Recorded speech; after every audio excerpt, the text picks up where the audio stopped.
Coucou les amis. Alors sur cette vidéo, je voulais vous parler d'un outil en soi qui m'aide beaucoup à prendre certaines décisions, notamment pour des consultations, à savoir si je les accepte ou pas. En général, c'est oui, mais il y a quand même des cas où mon petit doigt me dit que non, c'est pas juste pour personne. Et cet outil, c'est le triangle de Karpman. Alors pour ceux qui ne le connaissent pas, c'est le fameux triangle où on a trois rôles qui se distinguent selon le suivant: bourreau, victime, sauveur. Et alors, selon que le temps passe, on va être à la fois l'un ou à la fois l'autre, etc., etc. On n'est jamais dans un rôle précis H24, et ça va toujours tourner.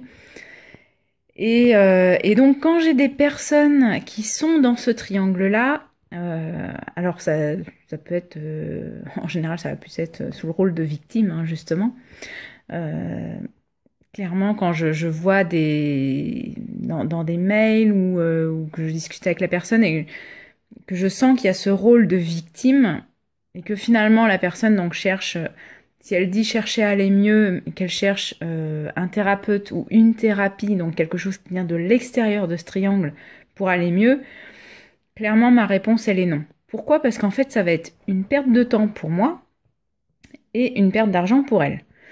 C'est-à-dire que la guérison ne viendra jamais à 100% de la part d'un thérapeute ou de la part d'une thérapie. La guérison, elle vient d'abord de nous, à l'intérieur de nous. Il faut vraiment être conscient de ça, que même si on est au plus mal, même si on est au plus bas, et je l'ai été donc je sais de quoi je parle, la guérison, elle se fait parce qu'à un moment on a un déclic et que l'on est conscient que finalement le pouvoir on l'a nous. C'est-à-dire qu'il est en nous, on a ce pouvoir décisionnaire de dire bon j'en ai ras-le-bol, je veux aller mieux. Et à partir de là, en fait, on sort du triangle, c'est-à-dire qu'on ne subit plus la situation ou la maladie, mais on se prend en main. On prend, que ce soit, ne serait-ce que notre état mental, en fait. De dire, ah, ben, j'ai plus le moral, il n'y a rien qui va, ma vie est nulle, etc.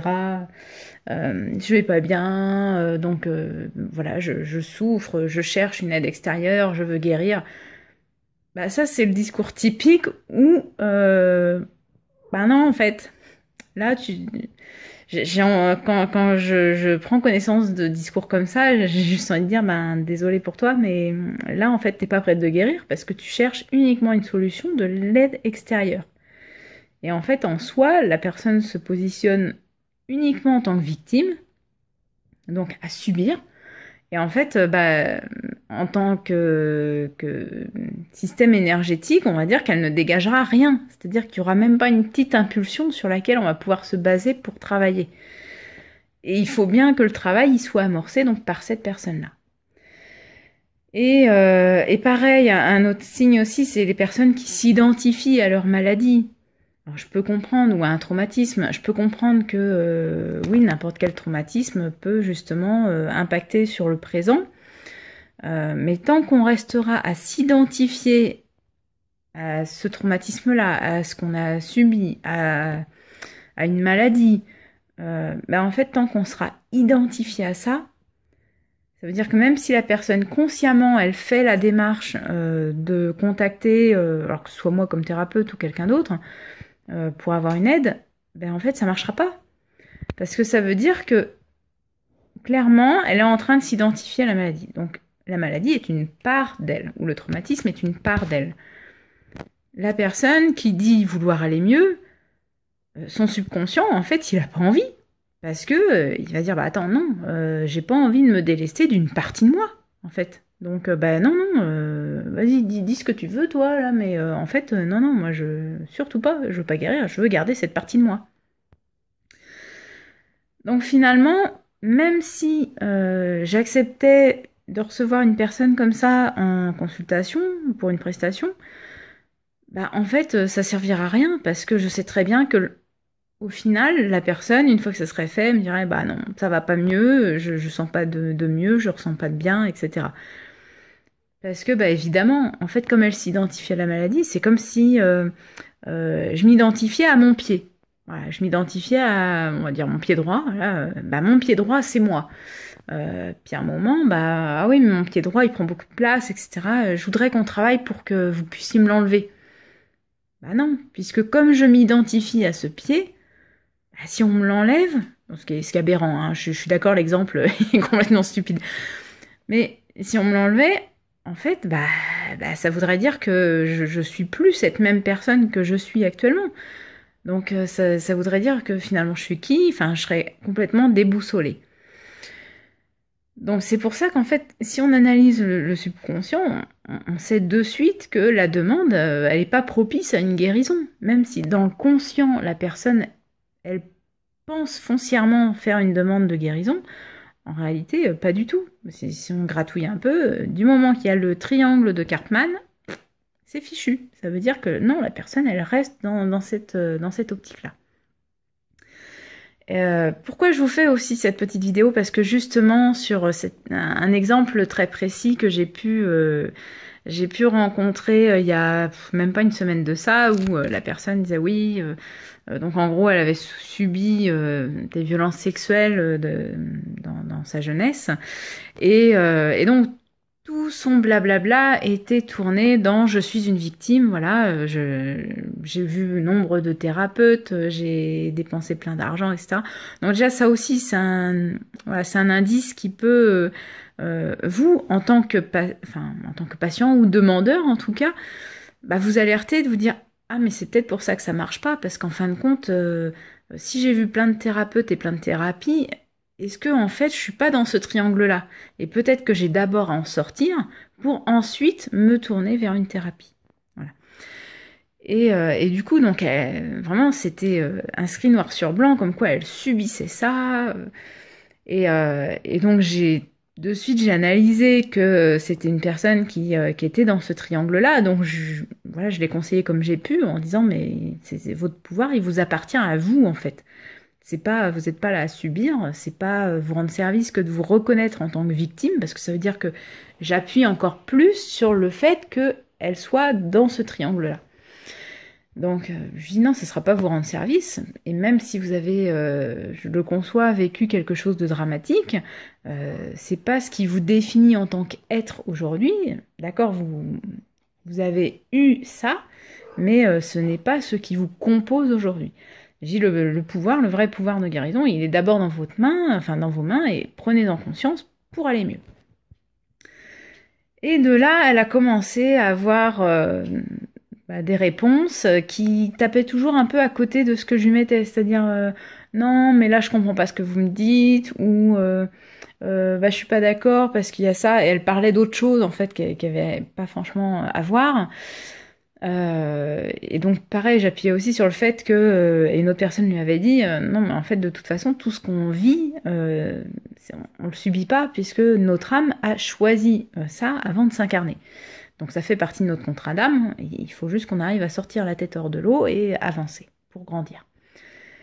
Et donc non, tout ça, dès que ça lui convenait pas, en fait, soit elle changeait de conversation, soit elle dénigrait, enfin pas dans le sens dénigrer la personne, mais dans le sens dénigrer le contenu en fait de la réponse. Soit elle bottait en touche et voilà, ça n'allait pas plus loin, mais c'était quand même assez rare ce genre de réponse. Et là en fait j'ai compris que en plus d'être dans le triangle de Karpman, c'est-à-dire où clairement il était impossible qu'elle accède à la guérison tant qu'elle restait dedans, il y avait aussi un autre pan chez elle qui s'appelle un vampire énergétique. C'est-à-dire qu'elle ne cherchait pas, en fait, réellement une guérison. Alors, son conscient, peut-être, mais son subconscient, absolument pas. Ce qu'elle cherchait, c'était surtout à se nourrir, parce qu'elle avait un conflit intérieur, et elle essayait de se nourrir par du conflit extérieur. Et donc, à un moment, je sais plus exactement, parce que j'ai une petite mémoire, je sais plus exactement comment j'avais tourné ça, mais en lui disant que moi, j'avais dit tous les conseils que je pouvais lui donner, puisque le reste ne servirait à rien. Et que là-dessus, j'avais plus rien à lui dire. Et que bon, je lui souhaitais bonne continuation. Et donc elle répond encore, Bien sûr, puisque c'est un vampire énergétique, et elle me dit, mais comme si vous pensiez que je me positionne en victime, et que je subis ça tous les jours, et que je ne pense qu'à ça tous les jours, etc. C'est pas vrai, nanana, bon, j'ai pas dit ça, alors moi non plus. Donc là encore, on était sur une sorte de réponse qui était complètement à côté de la plaque. Mais... système de vampire énergétique, je relance, voilà, comme un peu le pêcheur, je lance ma canne à pêche et j'attends de voir combien de fois ça va mordre pour voir combien de fois je peux prendre de l'énergie. Donc je ne réponds pas. Voilà, je lui avais dit tout ce que j'avais à dire. Elle veut le dernier mot de la discussion, ça ne me dérange pas, puisque de toute façon, je ne peux rien lui apporter de plus. Je lui ai mis un peu face à un miroir, ça lui a pas plu, après... Et donc pour finir, ce qui m'a vraiment confirmé dans ce que j'avais ressenti et ce que j'avais vu juste de la situation, c'est que cette personne-là, ça a été très drôle de constater que 2 ou 3 jours après seulement, elle avait effacé, donc c'était sur Facebook, elle avait effacé donc tout son post avec toutes les discussions, toutes les réponses qui ne lui convenaient pas, bien sûr, évidemment. Surtout qu'en grande majorité, c'était ça.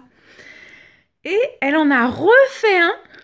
Pareil, hein, avec le même topo, aidez-moi, je suis à plaindre, sauf qui peut, je suis une victime, j'ai subi d'atroces choses dans ma vie, et maintenant ma vie est gâchée, gna gna gna gna gna. Et en fait, il n'y avait pas de questions en plus, donc c'est-à-dire que c'était juste un post pour se plaindre, et elle le mettait noir sur blanc que ça lui gâchait sa vie, ce qu'elle avait vécu lui gâchait sa vie tous les jours. Donc c'est bien pour dire que tous les jours, elle y pense, contrairement à ce qu'elle me disait 2 jours avant.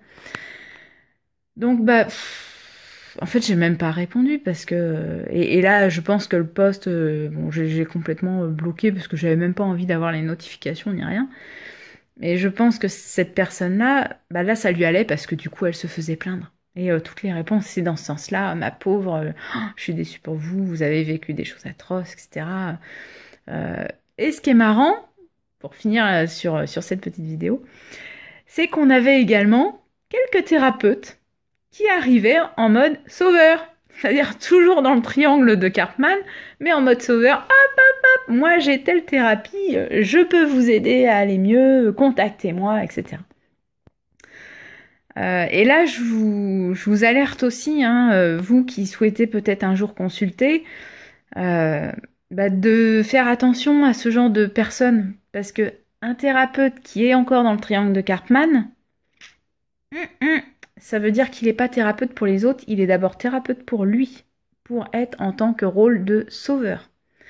Donc c'est pas, ça va peut-être vous amener un bien sur l'instant, mais ça va pas être un bien qui sera très profond. En général, la guérison, ça toutes les personnes pourront vous le dire, une vraie guérison, c'est inconfortable. Au début, ouais, c'est clair, c'est inconfortable parce que ça demande à travailler sur soi. Mais je peux vous garantir qu'après, le résultat en vaut la chandelle. Voilà. Donc, premier signe pour aller vers la guérison, c'est de sortir de ce triangle Karpman. Donc, essayez d'abord un petit travail en amont, de vous dire, est-ce que je suis dans ce triangle? Est-ce que je me considère comme victime et que je subis les choses? Ou est-ce que finalement, ça y est, je me suis déjà analysée et je me considère pas réellement comme victime. D'accord, il m'est arrivé un truc pas cool, mais j'ai envie de m'en sortir. Et donc je me considère plus comme victime, en tout cas plus au jour d'aujourd'hui, puisque je veux reprendre ma vie en main. Et à partir de là, voilà, cherchez un thérapeute qui vous convient. Faites confiance à votre discernement, vraiment. N'hésitez pas à en chercher plusieurs et ne serait-ce que de voir la photo ou une petite vidéo de la personne et de vous dire est-ce que ça me convient, est-ce que ça me parle, est-ce que au contraire, oh là là, non, la personne, je la supporte déjà pas en 10 minutes de vidéo. Donc imaginez si c'est 2 heures de consulte, ça va être ambiance. Donc non, c'est pas le but. Vraiment trouver quelqu'un qui vous convient, qui vous correspond. Et puis bonne route sur cette guérison. Voilà. À très bientôt. Bisous.